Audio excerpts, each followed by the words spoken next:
ప్రభునందు ప్రియమైన దేవుని బిడలారా, దేవుని యొక్క మహాకృప చేత తిరిగి మరల ఈ మంగళవారం మనమందరం జీవవాక్య ధ్యానాల పక్షంగా కలుసుకుని దేవునికి కృతజ్ఞతలు చెల్లించే భాగ్యం ఇచ్చినందుకు దేవునికి వందనాలు. వింటున్న వీక్షిస్తున్న మిమ్మల్ని కూడా నేను అభినందిస్తూ మీకు కూడా నేను ధన్యవాదాలు తెలియజేస్తున్నాను. దేవునిలో ఎదగడం, దేవుని వాక్యంలో ఎదగడం, బలపడటం అనేది ప్రతి ఒక్కరికి ప్రతిరోజు అవసరం. కనుక ఎన్ని రకాలుగా మనం ప్రయత్నం చేసినా ఒక లోటు ఉంటుంది మన జీవితాల్లో. ఆ లోటును పూడ్చుకోవడానికి ఇది ఒక సాధనంగా ఈ జీవవాక్య ధ్యానాలను మనం తీసుకుందాం. ఈరోజు మన యొక్క ధ్యానవాక్య భాగంగా సామెతల గ్రంథం 1వ అధ్యాయం 28వ వచనాన్ని ధ్యానం చేద్దాం. అప్పుడు వారు నన్ను గూర్చి మొరపెట్టెదరు గాని నేను ప్రత్యుత్తరమియ్యకుందును, నన్ను శ్రద్ధగా వెదకెదరు గాని వారికి నేను కనబడకుందును. ప్రార్థన. పరిశుద్ధుల ప్రేమలిన మా తండ్రి, మీ వాక్యాన్ని ధ్యానిస్తున్నాం. నా నోటి మాటలు మా అందరి హృదయ ధ్యానములు మీ దృష్టికి అంగీకారయోగ్యంగా చేయమని యేసు నామమున వినయంగా బ్రతిమాలి వేడుకొనుచున్నాం తండ్రి, ఆమేన్. ప్రియమైన దేవుని బిడ్డలారా, ఈరోజు మనం వినేటువంటి వాక్యానికి ఒక చిన్న క్యాప్షన్ పెట్టుకుందాం. వెతికినా మొరపెట్టినా అనే మాట పెట్టుకుందాం. వెతికినా మొరపెట్టినా అనే మాట ఒక క్యాప్షన్గా మనం పెట్టుకుందాం. గమనించండి, చాలా పరిణామాలు జరుగుతూ ఉన్నాయి. అక్కడ ఉక్రెయిన్కి రష్యాకి యుద్ధం, పాలిస్తానాకి ఇజ్రాయెల్ వారికి యుద్ధం. 3 సంవత్సరాలు దాటిపోయింది, ఇక్కడేమో 1 సంవత్సరం దాటిపోయింది. ఇంకా అక్కడి నుంచి తీవ్రవాదులు, దాడులు ప్రతి చోట చూస్తూనే ఉన్నామండి మనం. ప్రతి చోట ఎందుకు ఇలా జరుగుతుంది? ఎందుకు ఈ అమానుషత్వం? ఎందుకు ఈ మానవ వధ? ఎందుకు ఈ రాజ్యకాంక్ష, పదవికాంక్ష? ఎందుకు ఇదంతా అని గమనిస్తుంటే రాకడ దినాలకు సమీపంగా ఉన్నామేమో, రాకడ సంభవించవచ్చేమో, ఎప్పుడైనా రాకడ జరగవచ్చేమో అనేటువంటి భావన, ఆలోచన తప్పకుండా క్రైస్తవుల హృదయంలోకి వస్తుంది. ఇవన్నీ రాకడకు గుర్తులుగా, ముంగుర్తులుగా ఉన్నాయి అనే విషయాన్ని మనం తేలికగా గ్రహించగలుగుతాం.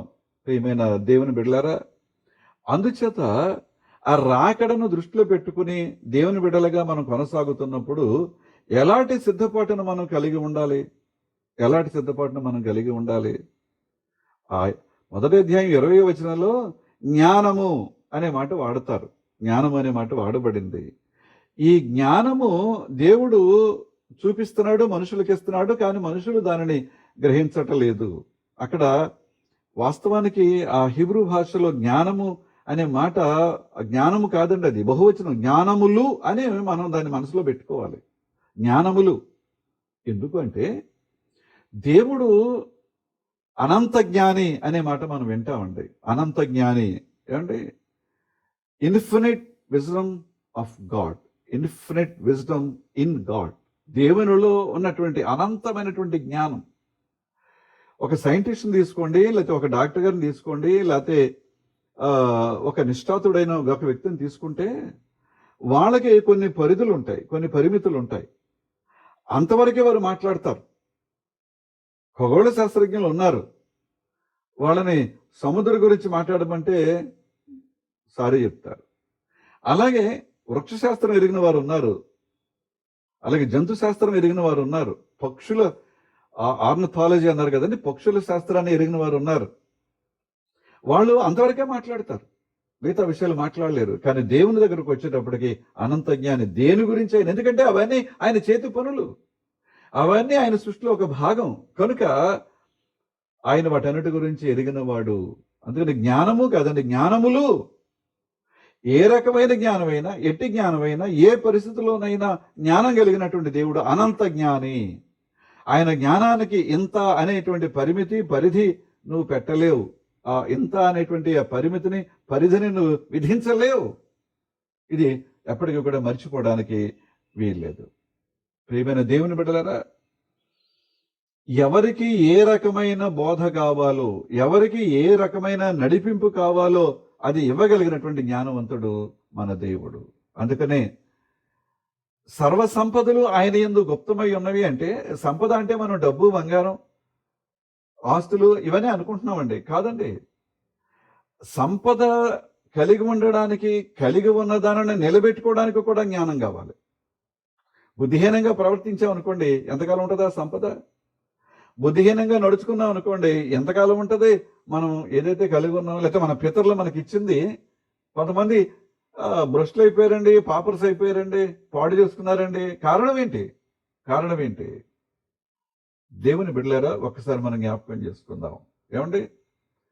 యోబు గ్రంథం 38వ అధ్యాయం 36వ వచనంలో యోబు అంటాడు, అంతరింద్రియములలో జ్ఞానముంచిన వాడెవడు? బాగా గమనించండి. అంతరింద్రియములలో జ్ఞానముంచిన వాడెవడు? హృదయమునకు తెలివినిచ్చిన వాడెవడు? బాగా గమనించండి, 2 మాటలు. అంతరింద్రియమునకు జ్ఞానం ఇచ్చిన వాడెవడు? హృదయమునకు తెలివినిచ్చిన వాడెవడు? ఇది ప్రశ్న. కానీ అక్కడ మీరు గమనిస్తే అంతరింద్రియము అనే మాటకు ఫుట్ నోట్లో మేఘములలో అని ఉందండి. విన్నారా? మేఘములలో జ్ఞానాన్ని ఇమిడ్చిన వారు ఎవరు? అలాగే హృదయము అనే మాటకి క్రింద ఫుట్ నోట్లో నక్షత్రములకు అని రాస్తుందండి. నక్షత్రములకు తెలియనిచ్చిన వాడెవడు? అంటే మానవ హృదయానికి మాత్రమే కాదు, మానవ జీవితాలకు, మానవ బ్రతుకులకు మాత్రమే కాదు, కానీ అటు మేఘాలకు కానీ, నక్షత్రాలకు కానీ, నవగ్రహాలకు కానీ, సూర్య చంద్రులకు కానీ వాటికి కూడా జ్ఞానం ఇచ్చాడు. ఏ టైంలో ఏవి ఎలాగ నడవాలి, ఏ టైంలో ఎలాగూ వాతావరణాన్ని కలిగించాలి, ఏ టైంలో ఎలాగో అవి రియాక్ట్ అవ్వాలి, ఇవన్నీ కూడా దేవుని యొక్క జ్ఞాన ప్రకారమే జరుగుతున్నాయి అనే విషయాన్ని మనం జ్ఞాపకం చేసుకోవాలి. ప్రియమైన దేవుని బిడ్డలారా, అసలైనటువంటి దేవుని యొక్క ప్రత్యక్షత జ్ఞానం, ఉపదేశాలు, ఆజ్ఞలు, ధర్మశాస్త్రం ఇవన్నీ కూడా దైవ జ్ఞానానికి సంబంధించినవే. అసలైనటువంటి దైవ ప్రత్యక్షత ఏంటి అంటే ఉపదేశాలు కానీ, ఆజ్ఞలు కానీ, ధర్మశాస్త్రం కానీ ఎందుకు మనకిచ్చారు అంటే ఇవన్నీ కూడా దైవ జ్ఞానం సంబంధించినవి. వాటి వలన లేకపోతే వ్రాయబడిన వాక్యం బోధించేటువంటి సేవకులు, బోధకులు దేవుని మనస్సును ఎరిగి, దేవుని మనస్సును పాపములో ఉన్నటువంటి వారికి, పడిపోతున్న వారికి, చెడిపోతున్న వారికి, దారి తప్పుతున్న వారికి బోధించి వారిని సరైన క్రమంలో క్రమపరచడానికి, సరైన క్రమంలో సరైన స్థితిలో పెట్టడానికి దేవుడు ఈ వాక్యాన్ని, జ్ఞానమనే వాక్యాన్ని, వాక్యమనే జ్ఞానాన్ని ఆయన మనకిచ్చారు. ప్రియమైన దేవుని బిడ్డలారా, ఎందుకంటే ఆ జ్ఞానము, జ్ఞానములు అనే మాట ఎప్పుడైతే మనం మన మనసులోకి తెచ్చుకుంటామో ఆయనలో సకల విధములైన జ్ఞానములు ఇమిడి ఉన్నవి. 1, 2 కాదండి. ఎన్ని రకాలుగా కావాలో, ఎన్ని రకాలుగా అవి ఉండాలి, అవన్నీ కూడా ఆయనలో ఉన్నాయి, మనలో ఉండవు. కనుక దేవుని యొక్క జ్ఞానాన్ని మనం గమనించి, గ్రహించి ఆయనను అనుసరించగలిగితే మన జీవితాలు ధన్యం అవుతాయి అని ఇంకా కొంచెం ముందుకు వెళ్ళినప్పుడు మనం తెలుసుకోగలుగుతాం. లూకాసు వార్త 7వ అధ్యాయం 35వ వచనంలో కొంచెం మనకి అర్థం కాని వాక్యం ఒకటి కనిపిస్తుందండి. మనం అర్థం చేసుకోవడానికి కొంచెం కష్టంగా ఉంటది. ఏంటంటే, జ్ఞానము జ్ఞానమని దాని సంబంధులందరిని బట్టి తీర్పు పొందినను అని ఉందండి. జ్ఞానము జ్ఞానమని దాని సంబంధులందరిని బట్టి తీర్పు పొందెను అని ఉంది. ఆయన అన్నటువంటి మాటలు. జ్ఞానము జ్ఞానమని, జ్ఞానము జ్ఞానమని ఏంటది? ఆ జ్ఞానం, ఒక జ్ఞానం యేసయ్య, రెండవ జ్ఞానం యేసయ్యకు కలిగినటువంటి జ్ఞానం.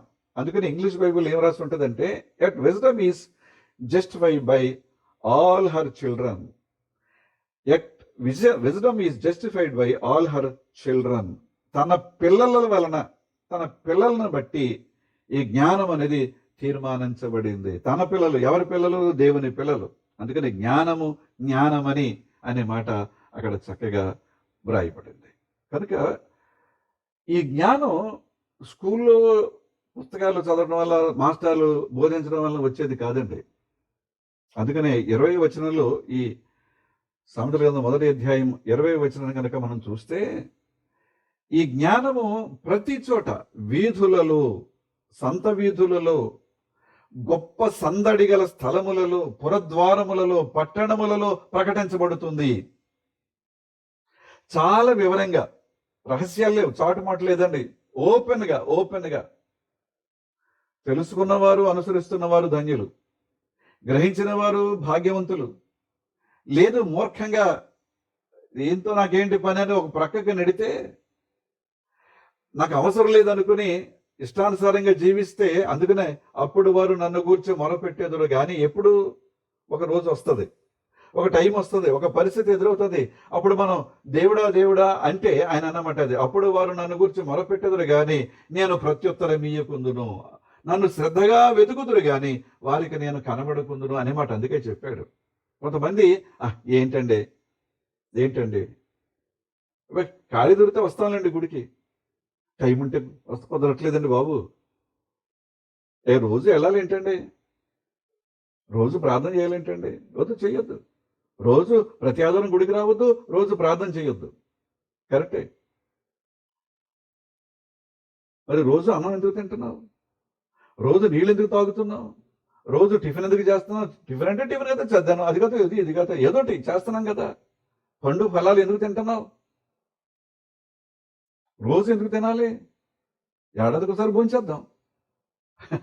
ఆ స్పృహ లేదు మనకి. దేవుడి దగ్గరకు వచ్చేటప్పటికి రోజు బైబిల్ చదవాలా, రోజు ప్రతి ఆదివారం గుడికి వెళ్ళాలా, ఏం పర్వాలేదులే, అప్పుడప్పుడు వెళ్తే సరిపోదు, దేవుడు కూడా అప్పుడప్పుడు దీవిస్తానులే, అప్పుడప్పుడు వీళ్ళని కాపాడుతానులే అని అనుకుంటే, కానీ ఆయన ఎంత అనంత జ్ఞాని అంటే, నిన్ను కాపాడువాడు కొనుకడు, ఇశ్రాయేలును కాపాడాడు కొనుకడు, నిద్రపోడు, నీ విషయంలో నా విషయంలో ఎంత శ్రద్ధ కలిగిన దేవుడు. ఆయనను మనం గ్రహించొద్దా, తెలుసుకోవద్దా? ప్రియమైన దేవుని బిడలారా, ఏమండి 22 వచనం మీరు గమనించండి. అక్కడే 1వ అధ్యాయం 22వ వచనం. జ్ఞానం లేని వారు కొంతమంది ఉన్నారు. ఇప్పుడు చెప్పాను కదండి, జ్ఞానము లేని వారు కొంతమంది ఉన్నారు, అపహాసకులు కొంతమంది ఉన్నారు, బుద్ధిహీనులు కొంతమంది ఉన్నారు. జ్ఞానం లేని వారు జ్ఞానం లేనట్టుగా ప్రవర్తిస్తున్నారు. ఈ అపహాసకులు ఎవరంటే, తెలిసి అపహాస్యం చేసేటువంటి వారు, తెలిసి చాలా తేలికగా తీసుకున్నటువంటి వారు, తెలిసి బుద్ధిహీనంగా ప్రవర్తించేటువంటి వారు. గమనించారా? వీరందరికీ కూడా ఈ జ్ఞానం, సువార్త, దేవుని వాక్యం, లేకపోతే యేసు క్రీస్తు ప్రకటించబడుతున్నాడు.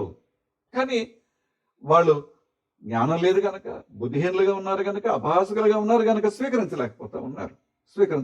ఏమండి, వారు వారికి కలిగిన పరిస్థితుల్లో చాలా ఆనందిస్తూ ఉంటారు.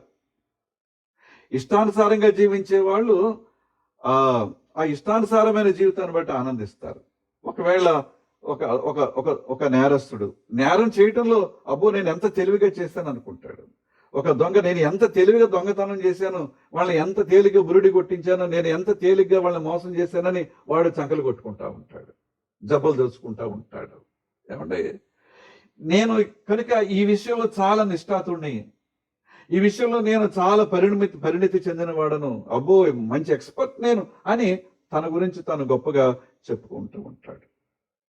అందుచేత దైవ ఉపదేశాన్ని, బోధను, ఆజ్ఞను చాలా తేలికగా తిరస్కరిస్తారు. ఎందుకంటే అది బాగానే నడుస్తుంది గనక, అది చాలా తేలికగా చక్కగా నడుస్తుంది గనక. ప్రియమైన దేవుని బిడ్డలారా, చాలా కాలం క్రితం చార్లెస్ శోభరాజ్ అనే ఆయన గురించి మనం చదువుకున్నాం. ఆయన గురించి ఒక నవల కూడా రాసేశారు. ఎన్ని రకాలుగా జనాల్ని మోసం చేశాడు, ఎన్ని రకాలుగా ఇబ్బంది పెట్టాడు, ఎన్ని రకాలుగా హత్యలు చేశాడు. ప్రతిసారి తప్పించుకోవటం, పోలీసులు ఏమి చేయలేకపోయారు, చట్టం ఏమి చేయలేకపోయింది. కానీ చివరికి ఏమయ్యాడు? అతని పరిస్థితి ఒక హీనుడిగా చరిత్రలో వ్రాయబడ్డాడు చార్లెస్ శోభరాజ్. అలాంటి వాళ్ళు చాలా మంది ఉన్నారు కూడా, ఏదో ఆ పేరు జ్ఞాపకం వచ్చి ప్రస్తావిస్తున్నాను. ప్రియమైన దేవుని బిడ్డలారా, కనుక ఇలాంటి పరిస్థితుల్లో ఉన్నవారు నశిస్తే చూచి ఆనందించడం దేవుని యొక్క ఉద్దేశం కాదు. ఇలాంటి పరిస్థితుల్లో ఉన్నవారు, దిగజారిపోయిన పరిస్థితుల్లో, నీచమైన పరిస్థితుల్లో, దారి తప్పిన పరిస్థితుల్లో, తమను తాము పాడు చేసుకున్న పరిస్థితుల్లో, ఇతరులను పాడు చేస్తున్న పరిస్థితుల్లో ఉన్నవారు నశించిపోతే బాగుండును అని దేవుడు అనుకోడు. ఆయన ఉద్దేశం అది కాదు. వారు పరివర్తన చెందాలి, మారు మనసు పొందాలి, వారు రక్షించబడాలి అనేది దేవుని యొక్క ఉద్దేశం, దేవుని యొక్క కోరిక. ఒకవేళ ఇలాంటి లక్షణాలు ఏవైనా మనలో ఉంటే, మనం కలిగి ఉంటే, దేవుడు మన నాశనాన్ని కోరుకోవటం లేదు.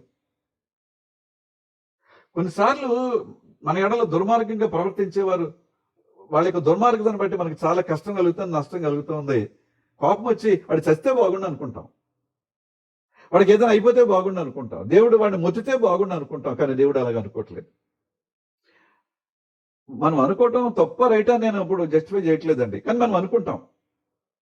ఎందుకంటే వాడి వల్ల మనకు నష్టం కలిగింది, కష్టం కలిగింది, బాధ కలిగింది, కొన్నిసార్లు అవమానం కలిగింది కనుక మనం అలాగే అనుకుంటాం మానవులు కనుక. కానీ ఆయన మానవుడు కాదుగా, అనంత జ్ఞాని. ఆయన ఇలాంటి వాళ్ళు నశిస్తే బాగుండును అని అనుకోవట్లేదు. ఆయన మారు మనసు పొందితే, పశ్చాత్తాపడితే, తిరిగి నా ఎదురుకు వస్తే చాలు, నేను వారిని చేర్చుకుంటాను అనే మాట ఆ దేవుని నోట్లో ఉంది.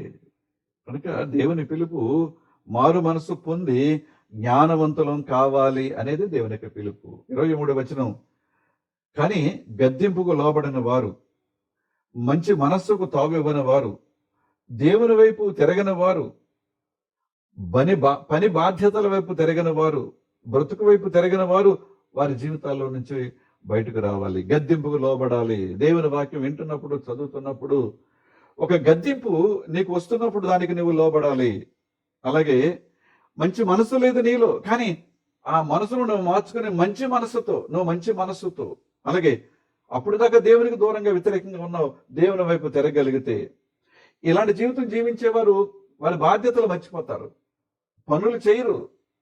ఎలాగోలాగా సంపాదిస్తున్నాను కదా అని సోమరులుగా కాలక్షేపం చేస్తూ ఉంటారు. అసలు ఈ బ్రతుకు ఎందుకు బ్రతుకుతున్నాను, ఈ జీవితం ఎందుకు జీవిస్తున్నాను అని వారు అనుకోరు. ఇదే చాలా అని అనుకుంటారు. సడన్ గా దాన్ని ముగించాల్సిన పరిస్థితి వస్తే, సడన్ గా దాన్ని విడిచిపెట్టాలనే పరిస్థితి వస్తే అప్పుడు. కనుక ఆయన అంటాడు, ఎవరైతే మారుతారో, మారు మనసు పొందుతారో, పశ్చాత్తాపడతారో వారి మీద నేను నా ఆత్మను కుమ్మరింతును. మీరు చూడండి ఆ మొదటి అధ్యాయం సామెతల గ్రంథం, వారి మీద నేను నా ఆత్మను కుమ్మరింతును. ప్రియమైన దేవుని బిడ్డలారా,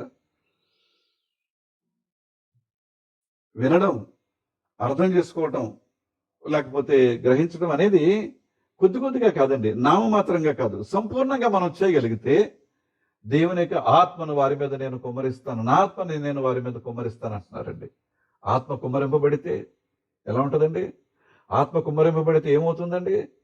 ఆత్మ కుమ్మరింపు లేని దినాన పేతురు గారు ఆయనను ఎరగనని ముమ్మారు బొంకాడు. ఆత్మ కుమ్మరింపు లేని దినాన ఆయనను సిలువ వేస్తుంటే చల్లా చెదిరైపోయారు యోహాను గారు తప్ప మిగతా వారందరూ. ఆత్మ కుమ్మరింపు లేదు గనక ఒక వ్యక్తి క్రీస్తును ముద్దుతో అప్పగించేశాడు. వెనక్కి తిరిగి రావటం, పశ్చాత్తాపడటం అని తన జీవితంలో లేదు గనక ఉరిపోసుకుని తన ప్రాణాన్ని తీసుకున్నాడు. కానీ ఎప్పుడైతే ఇవన్నీ తెలుసుకుని, దిద్దుకుని, సరి చేసుకున్నారో తిరిగి మరల వెనక్కి వచ్చారు. ప్రతి ఒక్కరు క్రీస్తు కొరకు ప్రాణం పెట్టగలిగినంత సేవ చేశారు. ఏమండి, వారు యెరూషలేము, పాలస్తీనా ప్రాంతంలోనే వారు ఉన్నారు. యోదయ, గలిలయ, సమరయ ఆ 3 రాష్ట్రాల్లో మాత్రమే ఉన్నారు. కానీ వారు ఎప్పుడైతే తిరిగి మరల వెనక్కి ప్రభు దగ్గరకు వచ్చారో, తమ జీవితాలు ప్రభుకు సమర్పించుకున్నారో, మీరు సమస్త లోకానికి వెళ్ళి సమస్త జనులకు నా సువార్త ప్రకటించింది అనే మాట అక్కడే స్టార్ట్ అయిపోయింది. ఒక్కొక్కరు ఒక్కొక్క దేశానికి, సుదూర ప్రాంతమైన భారతదేశానికి 2 దైవ సేవకులు, యేసు ప్రభు శిష్యులు 2 వచ్చారు, బర్తులమే గారు, తోమ గారు. వారు ఇక్కడే తమ ప్రాణాలు విడిచిపెట్టారు. కానీ క్రీస్తు కొరకు ఒక దేశాన్ని రక్షించగలిగినటువంటి మహానుభావులు. మన జీవితాలు మనం మార్చుకోగలిగితే, ఏమండి, కనుక వినడం, లక్ష్య పెట్టడం, తులసివేయడం అనేది మన జీవితాల్లో లేకోకుండా మనం చూసుకోగలిగితే, ఒకడు అలా మారలేదు అనుకోండి, ఇదే బాగుందిలే, ఇదే కరెక్ట్లే, నేను ఇలాగే ఉంటానులే అని అనుకో, తప్పులేదు. కానీ జరిగేది ఏంటంటే, మీరు గమనించండి 24వ వచనం, అపాయము కలిగినప్పుడు నేను నవ్వేదను. మనకి అపాయం కలిగితే ఆయన పైనుండి నవ్వుతారటండి. అపాయం కలిగినప్పుడు ఎవరైనా నవ్వితే మనకి ఎలా ఉంటుందండి? ఎలా ఉంటుందండి? అపాయము కలిగినప్పుడు నేను నవ్వేదను, భయము కలిగినప్పుడు నేను అపహాస్యం చేస్తాను. నువ్వు మారలేదు కనుక, మారు మనసు లేదు, పశ్చాత్తాపం లేదు, నీ జీవితాన్ని వెనక్కి మరల్చుకుని తిరిగి మన ప్రభు బిడ్డగా ఉండడానికి నువ్వు ఇష్టపడలేదు కనుక ఆయన చెప్తున్నాడు, అపాయము కలిగినప్పుడు నేను నవ్వుతాను, భయం కలిగినప్పుడు నేను అపహాస్యం చేస్తాను. ఎలా ఉంటుంది? ఈ భయము తుఫాను వలె నీ మీదకి వచ్చేస్తుంది, అపాయము సుడిగాలి వలె వస్తుంది. తుఫాను వచ్చినప్పుడు ఏం చేస్తామండి? ఎంత దూరం పారిపోతావు? సుడిగాలి వస్తున్నప్పుడు ఏమంటే ఆ టోర్నడో అనే మాట మనం వింటామండి. తేలికపాటి ఇళ్ళన్నీ లేచిపోతున్నాయి పైకి, కార్లు పైకి వెళ్ళిపోతున్నాయి. అక్కడి నుంచి కింద పెడితే తునాతునకలు అయిపోతా ఉన్నాయి ఇల్లు కానీ, కార్లు కానీ, మరి ఏదైనా కానీ. సుడిగాలి దేవుని బిడ్డలారా, హుదూదు తుఫాన్ టైంలో రుచి చూశాము. ఇంకా చాలా తుఫాన్లు మనం ఎదుర్కొన్నాం. ఎలా ఉంది మన పరిస్థితి అని అంటాడు. భయము తుఫాను వలె వస్తుంది, అపాయము సుడిగాలి వలె వస్తుంది.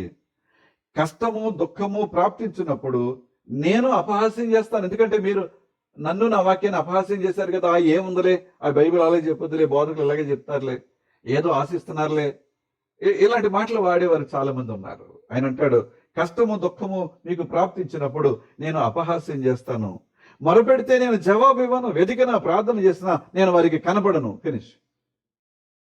ఆ పరిస్థితి తెచ్చుకుందామా? ఆ పరిస్థితి కలిగి ఉందామా? లేకపోతే మన జీవితాలు మలుచుకుందాం. అప్పుడు వారు నన్ను గురించి మొరపెట్టినా నేను వారికి ప్రత్యుత్తరం ఇయ్యకుందును, నన్ను శ్రద్ధగా వెదకుదురు గాని నేను వారికి కనబడకుందును. చాలా తేటగా ప్రభువు చెప్తున్నాడు. ప్రియమైన వాళ్ళారా, చాలా కష్టాలు శ్రమలకు కారణం యేసయ్య మాట వినకపోవటం వల్లే అనేది మనం గ్రహించాలి. ఏమంటే క్రీస్తుని అంగీకరించకపోవటం వల్లనే. అలాగే ఈ పాపము లేకపోతే నేరము దోషము అనే దాని వలన కలిగే పరిణామాలు బైబిల్ చాలా క్లియర్గా చెప్తున్నప్పుడు ఎందుకు జీవితాన్ని మార్చుకోలేకపోతున్నాం? ఎందుకు బ్రతుకులు దిద్దుకోలేకపోతున్నాం? తీర్పులోకి వెళ్ళాలి. 25వ వచనంలో ఏమంటాడంటే, మొదటి అధ్యాయం సామెతల గ్రంథం, నేను చెప్పిన బోధ ఏమయ్యో మీరు వెనక త్రోసివేసిద్రి, గద్దింపగా లోబడకపోతరి.